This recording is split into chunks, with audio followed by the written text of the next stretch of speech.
اعوذ باللہ من الشیطان الرجیم بسم اللہ الرحمن الرحیم۔ اللہ تبارک و تعالیٰ کے نام سے شروع جو بڑا مہربان اور نہایت رحم کرنے والا ہے۔ پیارے دوستو، حضرت آدم علیہ السلام کی تخلیق اللہ تبارک و تعالیٰ کی قدرت کا عجیب و غریب کرشمہ ہے۔ اس تخلیق میں تمام نسل انسانی کے راز پوشیدہ ہیں۔ حضرت آدم علیہ السلام کی ہستی وہ ہستی ہیں جس کو تخلیق کر کے اللہ تبارک و تعالیٰ نے نسل انسانی کی بنیاد رکھی، اور حضرت آدم علیہ السلام سے تمام انسانی روحوں کو پیدا فرمایا گیا، پھر چاہے وہ مسلمان ہوں یا کافر۔ پیارے دوستو، آج کی اس ویڈیو میں ہم آپ کو بتائیں گے کہ حضرت آدم علیہ السلام کو کس طرح پیدا فرمایا گیا، آپ کے جسم مبارک کو بنانے کے لیے کون کون سی مٹی کا استعمال کیا گیا، اور وہ مٹی زمین کے کون کون سے حصوں سے اٹھائی گئی، اور حضرت آدم علیہ السلام کو مٹی، پانی، ہوا اور آگ سے کس طرح پیدا فرمایا گیا، اور کیا حضرت آدم علیہ السلام کو اللہ تبارک و تعالیٰ نے خود اپنے دست قدرت سے پیدا فرمایا یا فرشتوں نے حضرت آدم علیہ السلام کی تخلیق کی۔ اور جب اللہ تبارک و تعالیٰ کے 4 مقرب فرشتے زمین پر مٹی اٹھانے کے لیے آئے تو زمین رو رو کر ان کے سامنے کون سی فریاد کرنے لگی، اور ایسی کون سی وجہ ہے جس کی وجہ سے انسانی زندگی میں غم زیادہ اور خوشیاں کم ہوتی ہیں۔ پیارے دوستو، ان تمام تر سوالات کے جوابات قرآن و حدیث کی روشنی میں آج کی اس ویڈیو میں ہم آپ کو بتائیں گے، لہٰذا آپ سے گزارش ہے کہ ہماری اس ویڈیو کو اینڈ تک ضرور دیکھیے گا۔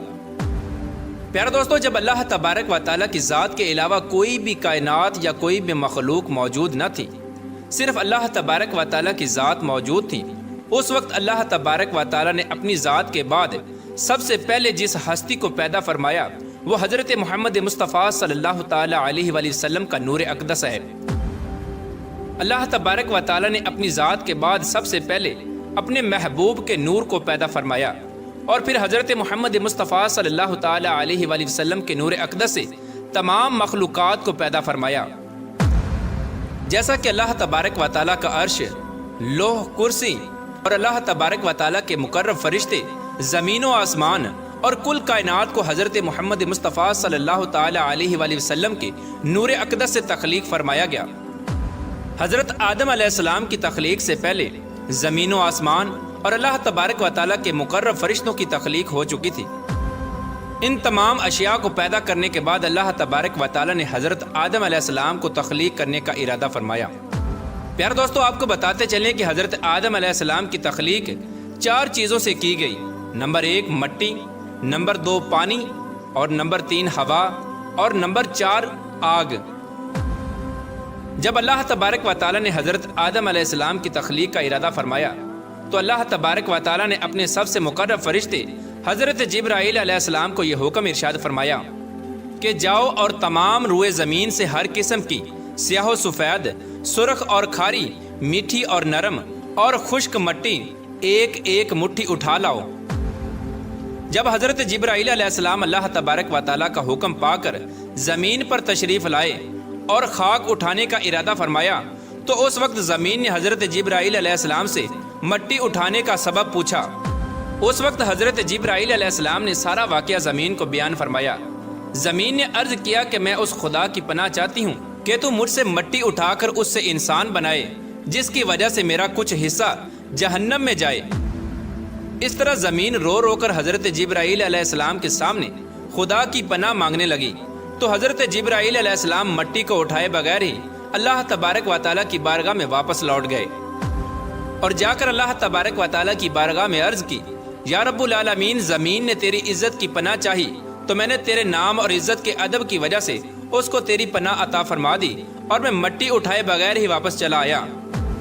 اس کے بعد اللہ تبارک و تعالیٰ نے حضرت اسرافیل علیہ السلام اور حضرت میکائیل علیہ السلام کو باری باری بھیجا، لیکن یہ دونوں فرشتے بھی اسی وجہ سے خالی ہاتھ واپس لوٹ آئے، کیونکہ زمین نے ان سے بھی اللہ تبارک و تعالیٰ کی پناہ چاہی تو ان دونوں فرشتوں نے بھی اللہ تبارک و تعالیٰ کے نام اور ادب کی وجہ سے زمین کو پناہ دے دی اور خالی ہاتھ واپس لوٹ آئے۔ اس کے بعد پھر آخر کار اللہ تبارک و تعالیٰ نے ملک الموت علیہ السلام یعنی حضرت عزرائیل علیہ السلام کو بھیجا۔ حضرت عزرائیل علیہ السلام اللہ تبارک و تعالیٰ کے حکم کے مطابق جب زمین پر تشریف لائے، تو زمین اسی طرح رونے لگی اور فریادیں کرنے لگی۔ اس وقت حضرت اسرائیل علیہ السلام زمین سے فرمانے لگے کہ تیرے رونے دھونے اور عارضی کی وجہ سے میں اپنے رب عز و جل کی نافرمانی نہیں کر سکتا۔ لہٰذا حضرت اسرائیل علیہ السلام زمین سے مٹی اٹھا کر اللہ تبارک و تعالیٰ کی بارگاہ میں حاضر ہو گئے۔ یہی وجہ ہے کہ اللہ تبارک و تعالیٰ نے حضرت اسرائیل علیہ السلام کو انسانوں کی جانیں نکالنے کا کام سپرد کیا اور آپ کو ملک الموت علیہ السلام کے منصب پر فائز کیا۔ پیارا دوستو، تفسیر نعیمی میں ہے کہ ملک الموت علیہ السلام نے مختلف 7 مقامات سے مٹی کو اٹھا کر مکہ معظمہ کے مقدس مقام پر جمع کیا جہاں آج کعبہ شریف ہے۔ وہ 7 مقامات جہاں سے ملک الموت علیہ السلام نے مٹی اٹھائی وہ یہ ہیں: نمبر 1 مکہ مکرمہ، نمبر 2 طائف، اور نمبر 3 بیت المقدس، اور نمبر 4 ہندوستان، اور نمبر 5 ابو قبس، اور نمبر 6 عدن، اور نمبر 7 مدینہ منورہ۔ پیارا دوستو، روایات میں آتا ہے کہ مکہ شریف کی مٹی سے حضرت آدم علیہ السلام کا سر مبارک بنایا گیا اور بیت المقدس کی مٹی سے حضرت آدم علیہ السلام کی گردن بنائی گئی اور عدن کی مٹی سے حضرت آدم علیہ السلام کا سینہ مبارک بنایا گیا، اور ہندوستان کی مٹی سے حضرت آدم علیہ السلام کی پشت اور شکم مبارک بنایا گیا، اور مدینہ منورہ کی مٹی سے حضرت آدم علیہ السلام کا دل مبارک بنایا گیا، اور طائف کی مٹی سے حضرت آدم علیہ السلام کے جسم کے باقی اعضاء تیار کیے گئے۔ پیارے دوستو، حضرت آدم علیہ السلام کی تخلیق میں جو 7 قسم کی مٹی استعمال ہوئی ان کا ذکر قرآن پاک میں کچھ یوں ملتا ہے۔ پہلی مٹی جو حضرت آدم علیہ السلام کی تخلیق میں استعمال ہوئی اس کو قرآن پاک میں تراب کہا گیا ہے، جس طرح کہ اللہ تبارک و تعالیٰ پارہ 17 سورہ حج کی آیت نمبر 5 میں ارشاد فرماتا ہے: ہم نے تمہیں خشک مٹی سے پیدا کیا۔ پیارے دوستو، تراب ایسی مٹی کو کہتے ہیں جو خشک ہو، اور دوسری مٹی جو حضرت آدم علیہ السلام کی تخلیق میں استعمال ہوئی اس کا ذکر قرآن پاک میں 3 کے لفظ سے ملتا ہے۔ 3 اس مٹی کو کہتے ہیں جو بھیگی ہوئی مٹی ہو یا نرم مٹی ہو، جس طرح کہ اللہ تبارک و تعالیٰ پارہ نمبر 23 سورہ صاد کی آیت نمبر 17 میں ارشاد فرماتا ہے: میں مٹی سے بشر بنانے والا ہوں۔ پیارے دوستو، 3 عربی زبان کا لفظ ہے جس کے لغوی معنی گیلی یا بھیگی ہوئی مٹی ہے۔ یہ مٹی جہاں بھی ہوتی ہے اس زمین کو ہرا بھرا کر دیتی ہے۔ یہ مٹی زمین کے اندرونی حصے میں ہوتی ہے، جیسے کہ ہمارے جسم کی اوپر والی جلد اور نیچے والی جلد، جس کی بدولت ہمارے جسم سے بال نکلتے ہیں۔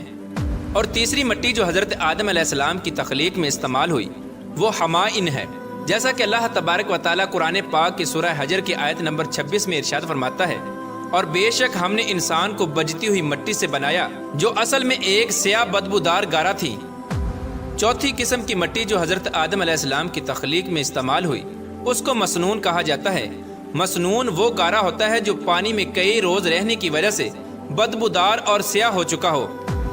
پانچویں مٹی جو حضرت آدم علیہ السلام کی تخلیق میں استعمال ہوئی وہ طین العذب ہے، یعنی لیس دار مٹی، جس طرح کہ اللہ تبارک و تعالیٰ سورہ صافات کی آیت نمبر 11 میں ارشاد فرماتا ہے: بے شک ہم نے انسان کی اصل یعنی حضرت آدم علیہ السلام کو لیس دار مٹی سے پیدا فرمایا۔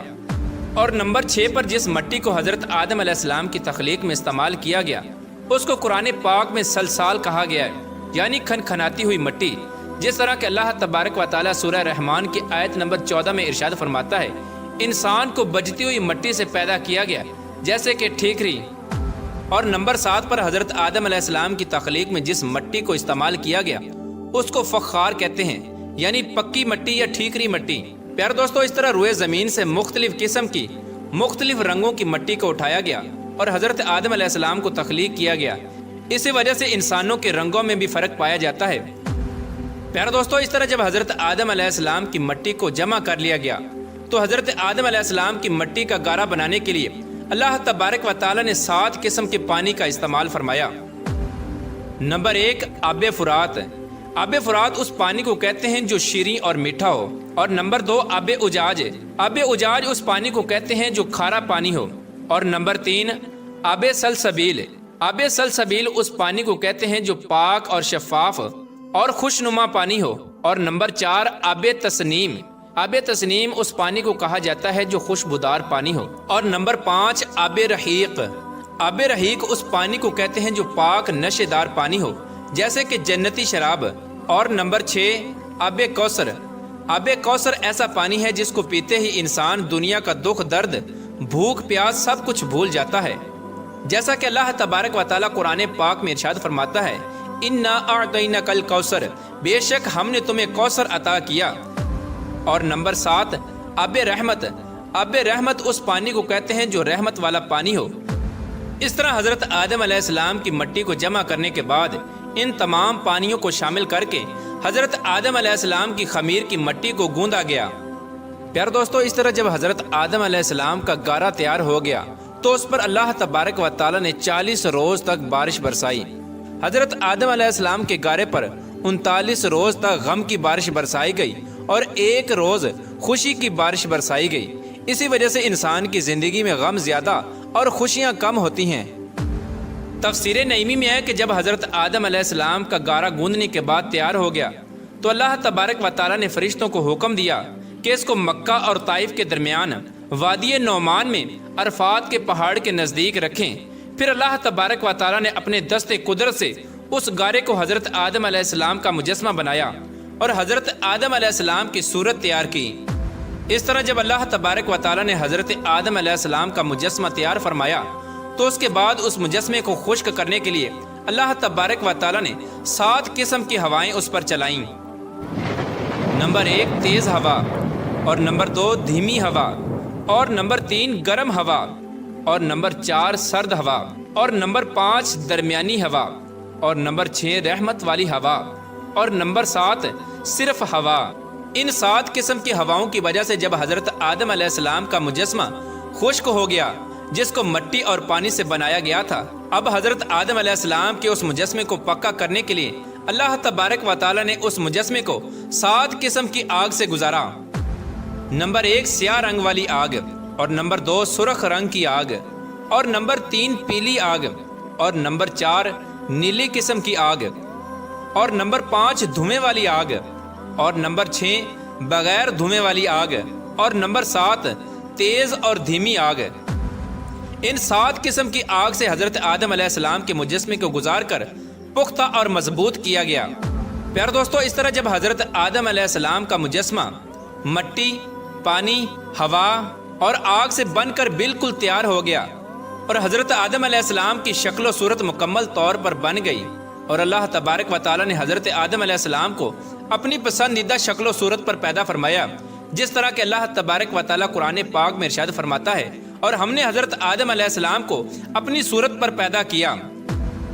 جب حضرت آدم علیہ السلام کی صورت تیار ہو گئی تو فرشتے اس صورت کو دیکھ کر حیران ہونے لگے اور تعجب کرنے لگے، کیونکہ انہوں نے اس سے پہلے ایسی خوبصورت صورت کو نہیں دیکھا تھا۔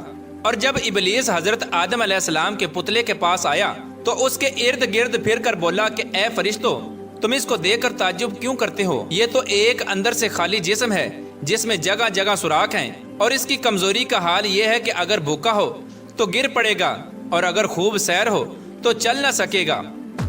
اس کے بعد ابلیس بولا کہ اس کے سینے کی بائیں جانب ایک کوٹھڑی ہے، یعنی دل ہے۔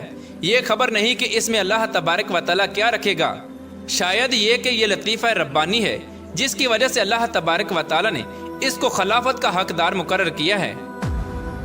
جب حضرت آدم علیہ السلام کی صورت اور مجسمہ بالکل تیار ہو گیا تو اللہ تبارک و تعالیٰ نے حضرت آدم علیہ السلام کے جسم میں روح داخل کرنے کا ارادہ فرمایا۔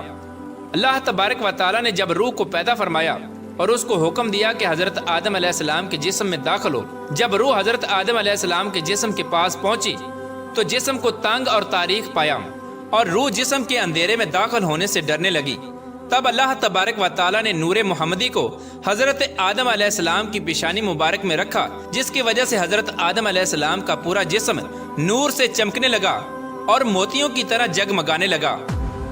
پیارے دوستو، جب نور محمدی حضرت آدم علیہ السلام کی پیشانی مبارک میں رکھا گیا تو وہ روح جو حضرت آدم علیہ السلام کے جسم میں داخل ہونے سے ڈر رہی تھی، وہ خوشی خوشی حضرت آدم علیہ السلام کے جسم میں داخل ہو گئی، جیسا کہ اللہ تبارک و تعالیٰ سورہ حجر کی آیت نمبر 29 میں ارشاد فرماتا ہے، تو جب میں اسے مکمل کر لوں اور اپنی طرف سے خاص اور معزز روح پھونک دوں، تم سب اس کے لیے سجدے میں گر جانا۔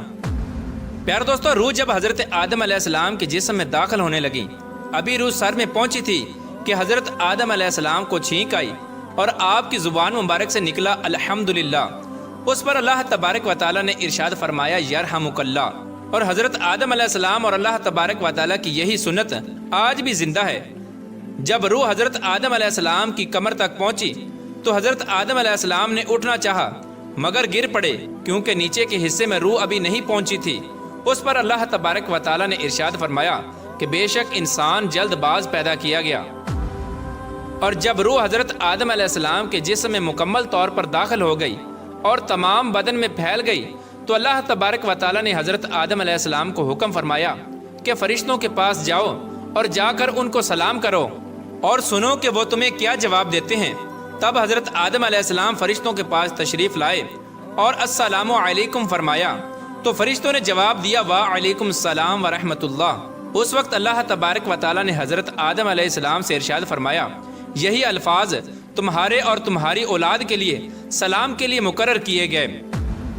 حضرت آدم علیہ السلام نے اللہ تبارک و تعالیٰ کی بارگاہ میں عرض کی یا رب العالمین میری اولاد کون ہے؟ تب اللہ تبارک و تعالیٰ نے حضرت آدم علیہ السلام کی پشت مبارک پر اپنا دست قدرت پھیرا۔ اس وقت تمام انسانی روحیں حضرت آدم علیہ السلام کے جسم سے باہر نکل آئیں اور حضرت آدم علیہ السلام نے ان تمام روحوں کو دیکھا۔ پیارے دوستو، اس طرح حضرت آدم علیہ السلام کی تخلیق ہوئی۔